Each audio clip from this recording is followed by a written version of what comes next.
Okay, बिस्मिल्लाहिर्रहमानिर्रहीम, अस्सलाम वालेकुम। Welcome back. इस सेशन में जो कि अब एक छोटा शॉर्ट सेशन होगा, इसमें हमें दो जो रिमेनिंग इनपुट पिन आउट्स हैं उनके बारे में जानना है, और थोड़ा सा हमें सिस्टम के जो कनेक्शंस हैं, एक कंप्लीट सिस्टम को बनाने के लिए जो ज़रूरी हार्डवेयर है उसके बारे में जानना है। तो सबसे पहले जो रिमेनिंग पिंस थी उनको हम देख लेते हैं। सबसे पहले ये टेस्ट की बात कर रहे थे हम। तो एक चीज़ जो इसमें टेस्ट पिन आमतौर पर जो यूज़ होती है वो न्यूमेरिक को प्रोसेसर में यानी मैथ को प्रोसेसर के साथ अटैच करने के लिए। इसमें एक प्रोसेसर है 8087 के नाम से, जो कि मैथ को प्रोसेसर कहलाता है। उसको जो है वो इंटरफेस किया जा सकता है थ्रू दिस पिन। जो रिमेनिंग इसके बाद जो लास्ट हमारे पास पिन बचती है वो यहाँ पे रेडी पिन के नाम से नजर आती है। रेडी पिन जो है वो वेट स्टेट को इंट्रोड्यूस करने के लिए जो वेट स्टेट्स हैं उनको इंट्रोड्यूस करवाने के लिए, ताकि माइक्रो प्रोसेसर के पास कुछ ऐसी इंस्ट्रक्शन भी होंगी जिसमें जो डेटा है उसको फेच करने की ज़रूरत है मेमोरी से और आईओ से, और आईओ और मेमोरी स्लो हो सकती है। तो इस सूरत में माइक्रो प्रोसेसर को थोड़ा सा स्लो डाउन करने के लिए वेट स्टेट जो है वो इंट्रोड्यूस की जाती है। तो इस तरीके से ये पिन आउट तो हमने एक दफ़ा थ्रू कर लिया है, लेकिन चूँकि ये हम पहली दफ़ा इसको देख रहे हैं और हम क्या कहते हैं एक दफ़ा में इसको थ्रू नहीं कर पाएंगे। तो इस डायग्राम के अंदर जो फिगर 9.1 है, इसके अंदर हमने जो मिनिमम मोड है यानी single processor micro processor base system, उसके अंदर जो कॉन्फ़िगरेशन है उसको हमने एक अच्छे अंदाज में देख लिया। That is sufficient to move forward. अब हम आगे जाएंगे। इसमें कोई सवाल है बेटा तो आप लोग पूछ सकते हैं जी। नासिर, आपका कोई सवाल है? सुमैया, आपका कोई सवाल है? Okay, if there is no question, we can move forward. Okay, Nasir का आंसर आ गया कि अभी कोई सवाल जो है वो हमारे पास नहीं है। ओके, कुछ चीज़ों को हम स्किप करेंगे, और मेन जो चीज़ें हैं उनको हम फोकस करेंगे। किताब आपके पास मौजूद है, अगर आप को ये टॉपिक इंटरेस्ट करे और मोटिवेट करे तो इसको ज़रूर रीड करें, और कहीं आप अटकें तो ज़रूर पूछ लें। नेक्स्ट क्लास में पूछ लें या फिर व्हाट्सएप पे टाइप करें।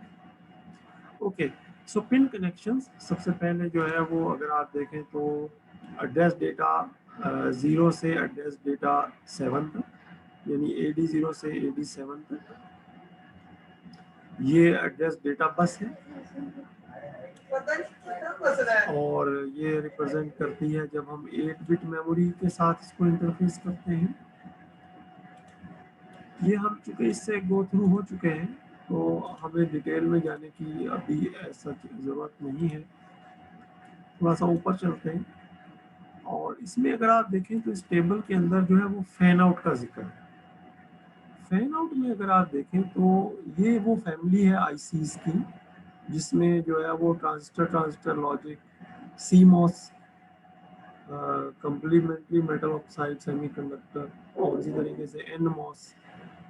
तो अगर आप देखें तो इनका फैन आउट जो है, जो TTL की कुछ सीरीज का फैन आउट 1 है, यानी एक आईसी की जो आउटपुट है उसको एक ही आगे एक इनपुट के साथ दे सकते हैं। तो डायग्राम को यहाँ मैं बना लेता हूँ।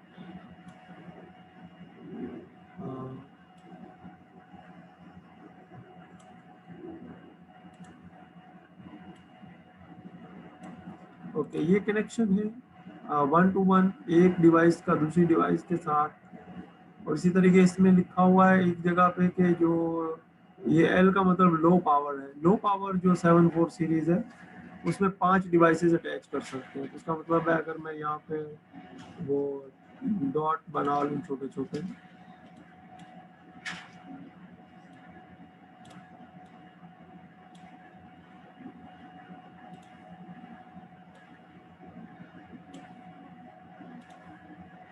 तो एक डिवाइस से लेके 5 डिवाइसेस तक जो है वो मैं जो TTL74L एल की जो सीरीज है इसको अटैच कर सकता हूँ किसी भी ऐसी डिवाइस के साथ जो कि लेट से ड्राइवर आईसी। ड्राइवर आईसी का मतलब ये है कि जो हम यूज़ कर रहे हैं to drive the next ICs, उनको यूज आईसीज को यूज कर। इसी तरह इसमें जो है वो एक ए सीरीज है 7 4 में ALS ए सीरीज, ठीक है। इसको अगर हम देखें तो इसको हम और भी आगे जो डिवाइसेस है उनके साथ कनेक्ट कर सकते हैं।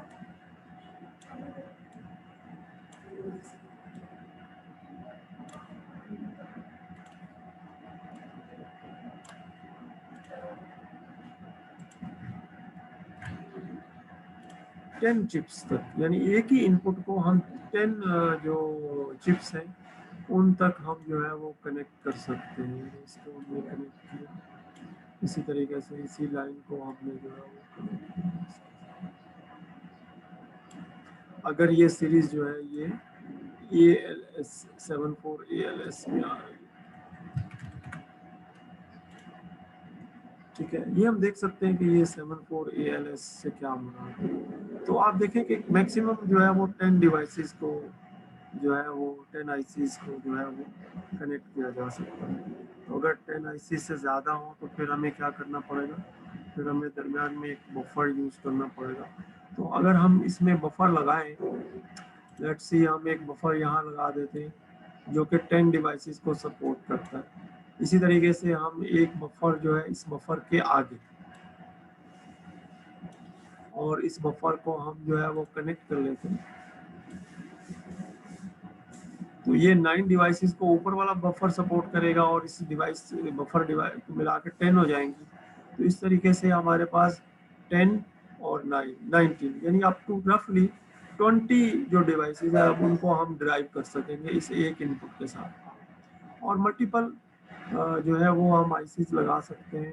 तो इस तरीके से क्या होगा कि हम मैनी आईसीज जो है उसको एक इनपुट से ड्राइव कर सकेंगे। ये बेसिक आइडिया है जो कि फैन आउट के साथ लिंक करता है।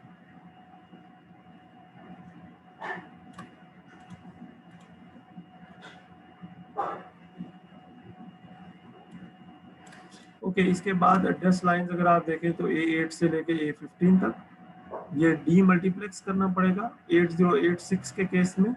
और 8088 जो है इसमें क्योंकि सारे 8 आते हैं ना, तो इसलिए इसको आसानी से याद रखा जा सकता है कि ये 8 bit micro processor. 8 bit micro processor का मतलब क्या है कि इसकी जो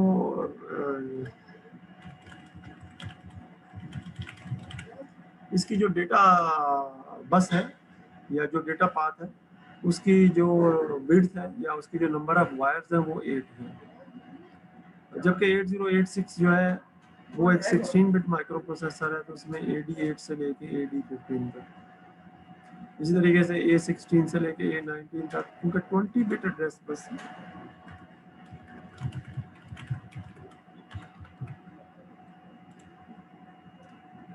तो 2 की पावर 20 हम जानते हैं कि 2 की पावर 20 जो है वो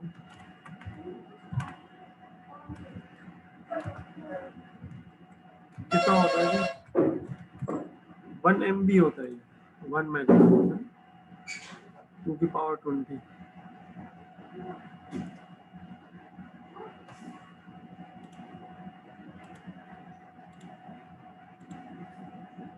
तो 1 मेगाबाइट मेमोरी जो है वो हम इसके साथ अटैच कर सकते हैं। अच्छा, यहाँ लिखा भी हुआ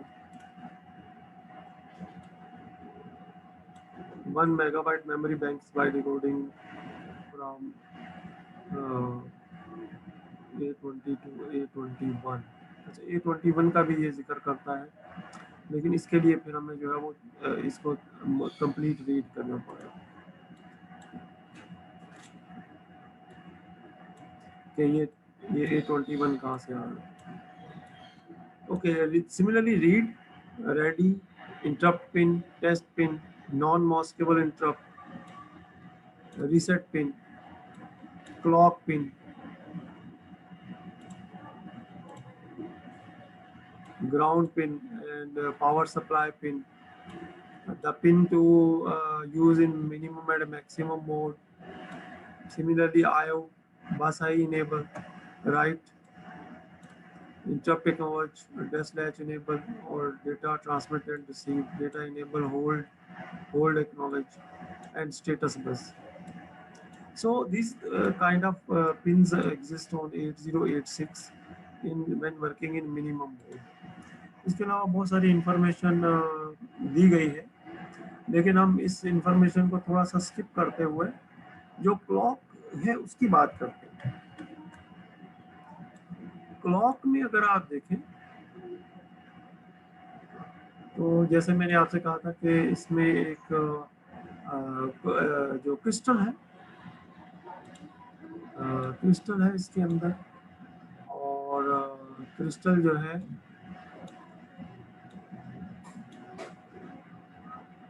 इसको डिवीजन बाय 3 सर्किट जो है उसके थ्रू जो है वो इसको प्राइमरली आगे जो है वो क्लॉक के साथ इंटरफेस किया गया है।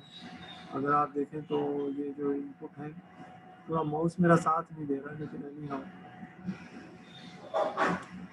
ये जो है ये पीछे से, तो आफ्टर डिवीजन बाय 3 यहाँ पे 15 मेगाहर्ट्ज है, एम लिख देता हूँ, यहाँ पे 5 मेगाहर्ट्ज। इसके अलावा रीसेट पिन है और जो है वो रेडी पिन है, ये भी कनेक्टेड है। पेरिफेरल क्लॉक है अगर मुख्तलिफ आईसीज को जो है वो देना है, और इसी तरीके से अगर हम इस क्लॉक को डायरेक्ट कहीं यूज़ करना चाहें तो एज ए ऑसिलेटर आउटपुट जो है वो भी दी गई है, but we are not using it. और जो इम्पोर्टेंट चीज़ थी वो हमने 2 चीज़ें जो इम्पोर्टेंट थी वो बता दी। Ready state is also important when the wait states are there. इस कंसेप्ट को भी हम इंशाल्लाह किसी टाइम सीखेंगे। तो इस तरीके से क्लॉक जो है वो इसमें इम्प्लीमेंट करना पड़ता है अगर हम एक माइक्रो प्रोसेसर बेस्ड सिस्टम बना रहे हैं। अब थोड़ी सहूलत हो गई है, अब तो जो है वो सिस्टम बोर्ड की सूरत में, जैसे आर्डिनो बोर्ड है ये हमारे पास अवेलेबल है, तो इसमें कोई इशू या प्रॉब्लम हमें नहीं होती। ये डायग्राम जो है थोड़ा कनेक्शंस को बता रही है, जैसे मैंने आपको वो कनेक्शन बताया था ना डायग्राम में, ये डायग्राम में जो कनेक्शन बताए थे मैंने आपको, तो ये कनेक्शन बता रही है कि किस तरीके से जो है वो एक स्विच की मदद से इसको रीसेट से कनेक्ट किया हुआ है, क्रिस्टल की मदद से इसको डिवीजन बाय, फिर उसके बाद 5 मेगाहर्ट्ज से क्लॉक से कनेक्ट किया। बेसिक सर्किट है इंटरफेस करने के लिए। उसके बाद बफरिंग और लैचिंग का हमने जिक्र किया था, तो उसमें अगर आप देखें तो थोड़ा सा बड़ा करता हूँ इस डायग्राम को,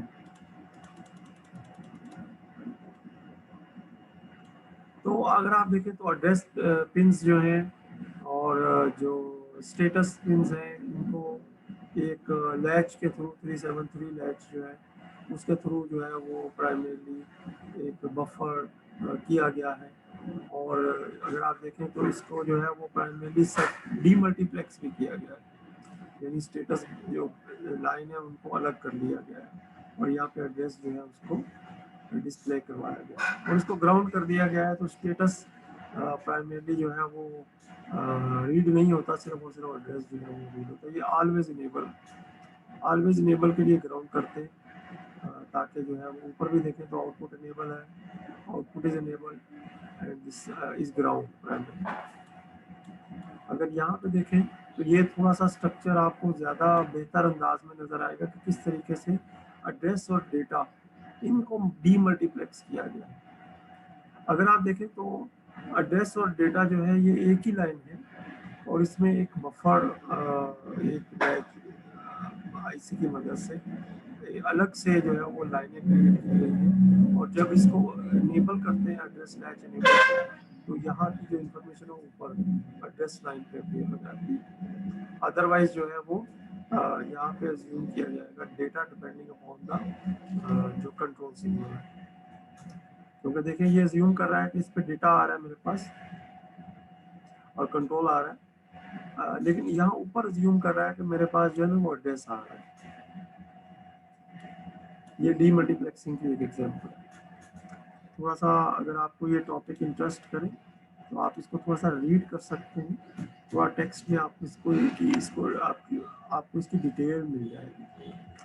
इसी तरीके से 8086 का उन्होंने थोड़ा सा बताया है कि किस तरीके से जो है वो सिस्टम है उसको बफर किया जाएगा, और एक फुल बफर डायग्राम जो है ना वो कुछ इस तरीके से।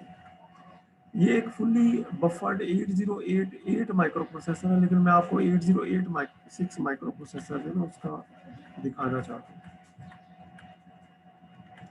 थोड़ा सा मैंने इसको कोशिश की है फिट कर लूँ एक पेज में। थोड़ा साइज छोटा हो गया होगा इसका काफ़ी, आपको शायद नज़र भी इतना अच्छे अंदाज में नहीं आ रहा होगा, लेकिन किताब में ये डायग्राम मौजूद है।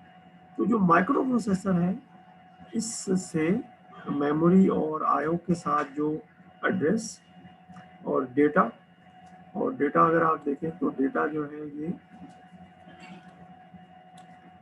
16 बिट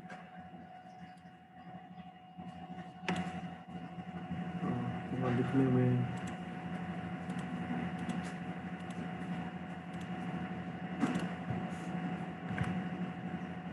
और जो एड्रेस है 20 bit address, and similarly the contour lines उसने अलग से की हैं। तो अब मैं थोड़ा सा इन डेप्थ भी इस डायग्राम को आपको दिखाता हूँ, और अब हम अलग अलग फोकस करेंगे।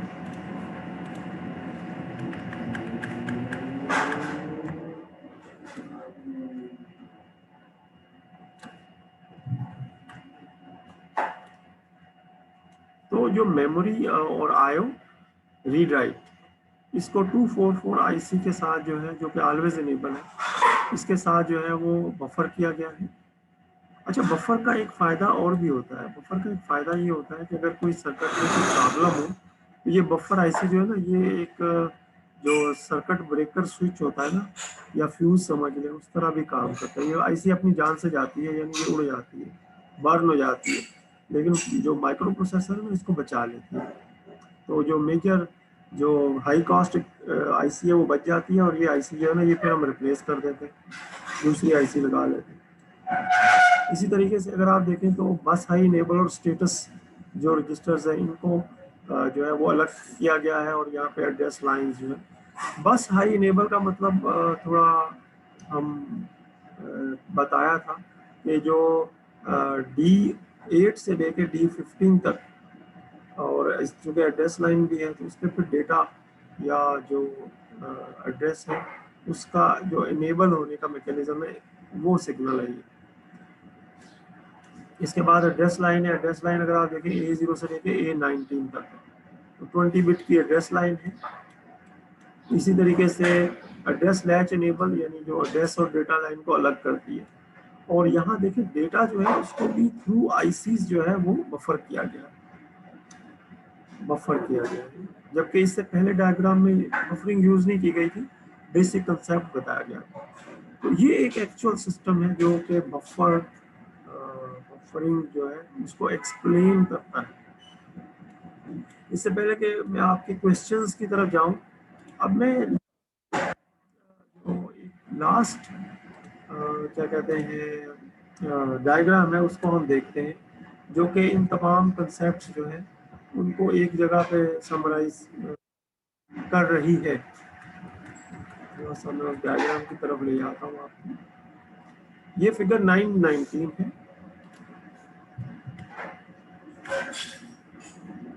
अगर फिगर 919 को देखें तो ये फिगर हमने अपनी जो डायग्राम है इसमें थोड़ा सा समराइज करके बनाई थी। इसमें अगर आप देखें तो क्लॉक है, माइक्रो प्रोसेसर है, इसके बाद एक लैच आईसीज लगी हुई हैं जो एड्रेस और डेटा बस को आइसोलेट कर रही है, और कंट्रोल सिग्नल्स हैं। इसी तरीके से एक ट्रांसीवर लगा हुआ है इसके अंदर, यानी सीरियल कम्युनिकेशन के लिए एक ट्रांसीवर आईसी लगी हुई है। पैरेलल और सीरियल दोनों में ट्रांसीवर होते हैं। और अगर आप देखें नीचे जो है वो आपके पास जो है वो एक इंटरप्ट कंट्रोलर लगाया हुआ है, एक आईसी जो कि इंटरप्ट जो है उसकी हैंडलिंग या मैनेजिंग कर रही है। और इसके बाद रैंडम एक्सेस मेमोरी है और रीड ओनली मेमोरी लगी हुई है। और इस तरीके से एक पेरिफेरल के साथ जो है वो कम्युनिकेशन के लिए एक इंटरफेस लगा हुआ है। तो इस तरीके से जब initially micro processor based system जो है वो बोर्ड की सूरत में नहीं आते थे, तो जो इंजीनियर्स थे और जो टेक्नीशियंस थे वो आईसीस डिफरेंट खरीदते थे मार्केट से, और उनको असेंबल करके एक माइक्रो प्रोसेसर बेस्ड सिस्टम बनाते थे फॉर एक एप्लीकेशन के लिए। तो इस तरीके से हमने आज का जो सेशन है उसमें माइक्रो प्रोसेसर का थोड़ा हार्डवेयर अंदाज में, हार्डवेयर के पर्सपेक्टिव में हमने जो है एक रिव्यू किया है। जी बेटा, आप लोगों के कोई सवाल है तो अब आप पूछ सकते हैं। जी नासिर, आपके जहन में कोई सवाल है?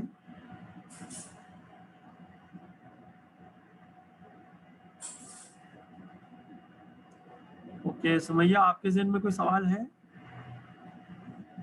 हाँ जी सर, मुझे पूछना था कि मिड्स की अगर कोई इन्फॉर्मेशन हो आपके पास। मिड का शेड्यूल जो है वो किसी भी टाइम आने का चांस है। तो आप लोग अपना एग्जामिनेशन की प्रिपरेशन रखें। जो शेड्यूल है उसकी एक्सपेक्टेशन जो है वो सर के बयान के मुताबिक तो 25 है। लेकिन कुछ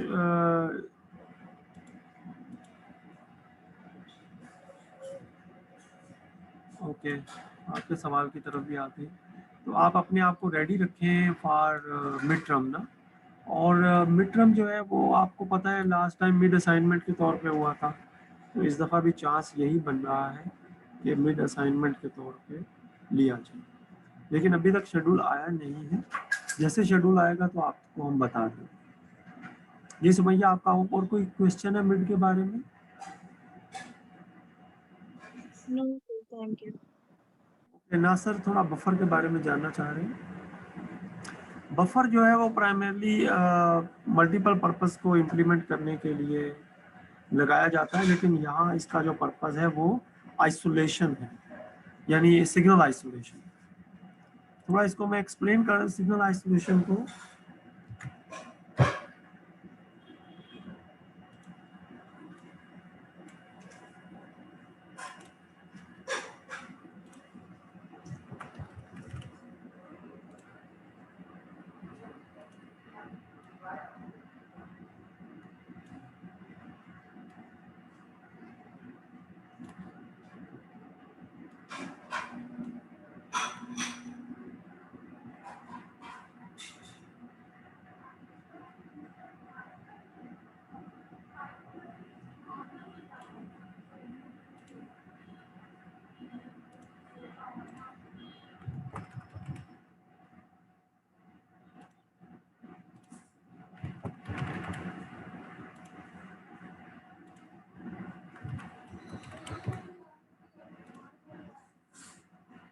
ओके, बफर का स्ट्रक्चर बहुत आसान है। और बफर का स्ट्रक्चर जो है वो यूँ समझिए कि एक स्विच है जो कि कंट्रोलेबल है।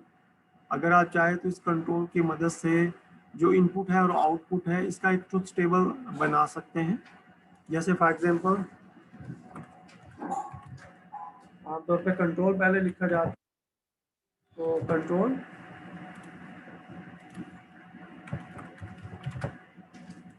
इनपुट और आउटपुट।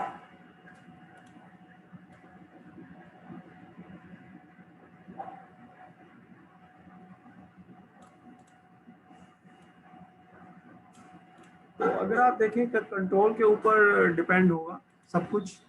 अगर कंट्रोल 0 है, लेट्स से कंट्रोल 0 है, तो इनपुट कुछ भी हो,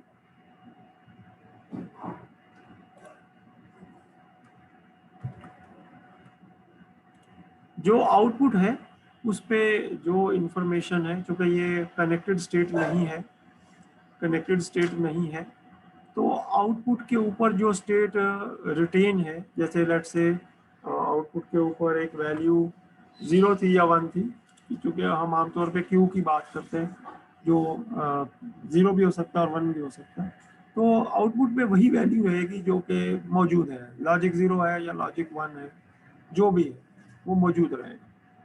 इसको हम एक्सपेंड भी कर सकते हैं इस चीज़ को, लेकिन जैसे ही कंट्रोल एनेबल हो जाएगा, कंट्रोल को अगर हम बंद कर देंगे, तो अब सिचुएशन चेंज हो जाएगी। अब इनपुट के ऊपर जो भी वैल्यू होगी, लेट्स से इनपुट के ऊपर जो है वो आपके पास एक लॉजिक लेवल है, लेट्स से इसको हम कह देते हैं कि लॉजिक लेवल 0 है, तो आउटपुट के ऊपर भी जो है वो 0 आ जाएगा अगर ये डी फ्लिप फ्लॉप है। और इसी तरीके से अगर हमने इसको 1 रखा हुआ है और यहाँ पे लॉजिक में हमारे पास 1 है, तो आउटपुट में भी हमारे पास जो है वो 1 आ जाएगा। तो इफेक्टिवली अगर हम इसको यूँ समझें कि जो भी इनपुट पे होगा वो आउटपुट पे चला जाएगा, अगर कंट्रोल 1 होने की सूरत में, अगर मैं इसको यूँ कर दूँ कि जो है वो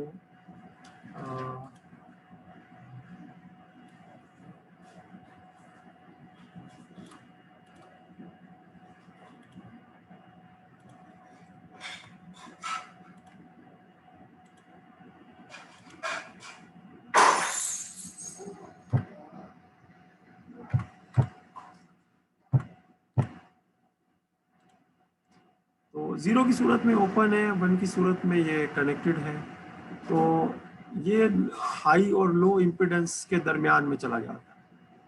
यानी यूँ समझें कि यहाँ जो रेजिस्टेंस है अगर बहुत ज़्यादा हो जाए तो ये ओपन सर्किट बन जाएगा, और अगर रेजिस्टेंस बहुत कम हो जाए तो ये क्लोज सर्किट बन जाएगा और इनपुट आउटपुट के साथ कनेक्ट हो जाएगी। तो इसको एक स्विच के फंक्शन की मदद से भी समझ सकते हैं।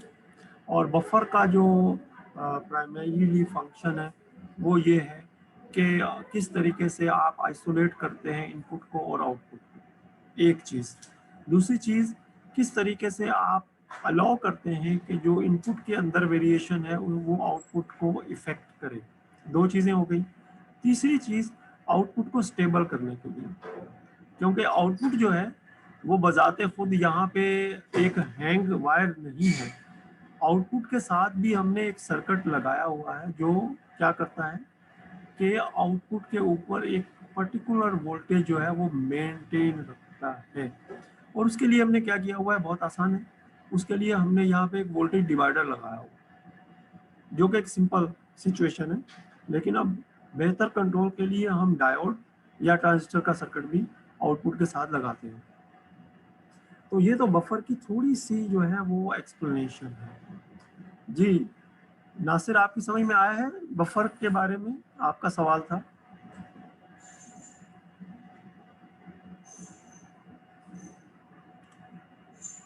ओके। लेकिन बफर जो है ये बहुत ज़बरदस्त चीज़ है, इसके बारे में थोड़ा सा ज़रूर पढ़िएगा। फैसल आप कुछ बताइए। जी सर, अस्सलाम वालेकुम। वालेकुम अस्सलाम। पहले तो बताइए लेट क्यों आए भाई, ये तो गलत बात है। आप मजे कर रहे हैं, रोजे रखने और... सर मजे की बात नहीं है सर, मुझे ना असल में वो था, मुझे क्लास का पता नहीं था आज क्लास होनी है, वरना तो मैं आ जाता फौरन। मैंने जैसे ही देखे मैं फौरन आ गया हूँ सर। बाकी मेंबर क्या कर रहे हैं भाई? लगता है सब घोड़े बेच के सो रहे हैं। पता नहीं सर। अच्छा, आज का सेशन यहीं तक है, फिर हम इंशाल्लाह ताला नेक्स्ट क्लास में हमारी मुलाकात होगी। लेकिन सही है सर। मैं लैब के बारे में जानना चाह रहा हूँ, आपके लैब का स्टेटस क्या है? सर लैब हमारी चल रही है, मिस ले रही है साथ साथ। अब तक क्या सीखा आपने लैब में? सर आर्डिनो के ऊपर, आर्डिनो का उन्होंने इंट्रोडक्शन दिया, फिर उसके बाद उसकी लैब्स करा रही हैं अब मिस। Very good. तो हम भी थोड़ा सा फास्ट हो जाएं और आर्डिनो पे आ जाए हैं। सही है सर। इंशाल्लाह इंशाल्लाह। चले, कोई आखिरी सवाल? ओके, अगर कोई सवाल नहीं है तो फिर आज का क्लास हम ख़त्म करते हैं। हाँ, रिकॉर्डिंग इंशाल्लाह शेयर कर देंगे। रिकॉर्डिंग मैंने की है आज ख़ास तौर पे, और रिकॉर्डिंग शेयर कर देंगे। ओके बच्चों, फिर मुलाकात होती है। अल्लाह हाफिज़, अस्सलाम वालेकुम। अल्लाह हाफिज, थैंक यू।